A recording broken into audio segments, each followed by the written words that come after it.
Star Trek, the television series. The story of humans, aliens that look a lot like humans, and the exploration of space, the final frontier. Over 5 different series and 30 seasons, not including the dozen or so movies, Star Trek is science fiction on a massive scale. First thing you have to know is that these shows are all about the captains, the ways they explore and interact with the space mysteries presented to them. For a basic overview, let's say that the mystery manifests itself as a floating sentient blob right in the middle of space. Okay, Captain Picard is going to send a diplomatic envoy out to the blob. He'll learn its hopes and fears over a game of chess. They'll become best friends and send each other thoughtful letters until the blob passes away. Captain Janeway will commune with the blob, become a blob advocate, and get the blob a nice paid internship aboard the Voyager. Captain Sisko will ask the blob 3 simple questions, determine that it has bad intentions, and phaser it into oblivion. Captain Archer will see the blob, immediately become overwhelmed, and make his pet beagle acting captain. And of course, Captain Kirk will exit the Enterprise without a helmet. He'll float up to the blob, kiss it, first gently, then a bit more forcefully, before discovering its solar plexus and pounding on it until the blob dies. While the loudest horn music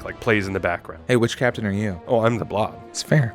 The ships are also a major part of Star Trek. Each has its own unique design, complementary to the crew's mission. They're okay. There's the Enterprise, or Enterprises, tasked with an epic mission to journey across the cosmos, discovering new forms of life. It's a circle on a big canoe. No, it's a majestic vessel. Deep Space Nine is a hub of travel and trade, positioned at the lip of a wormhole. It's like a gyroscope with a dreidel in the middle. It's an enormous space station where all races and species can...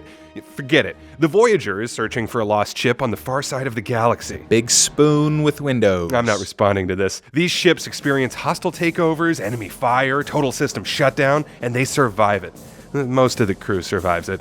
These shows are, at their core, hopeful of the future. Star Trek doesn't see the future of humanity as half poor dirt farmers and half Cirque du Soleil oligarch. Right, they're complex people traversing galaxies to learn about new cultures. Like the Vulcans, smart elves with bowl cuts. They see the world through reason and logic. They can pinch you until you die and their hearts are in their butts or something. Klingons have big football heads with ridges. They follow a strict code of honor and dress like they're going to a basement metal show. The Romulans are basically Klingons who look like Vulcans. The Vorta, genetically engineered weird ear people. The Ferengi, fat house elves with their ears pinned back. A lot of aliens in this show can be described as the one with weird ears. Amazing to think that Kirk slept with 15 different individuals from each of these races. There's a lot of Star Trek to dive into, and it's hard sci-fi for serious thinking people. Curious about warp physics? Oh well, let me give you a 45-minute explanation on that in the middle of an hour-long episode. Did that actually happen? I don't think so, but is it a good sign that you had to ask? TLDW, it's time to accept that we are all Kirks.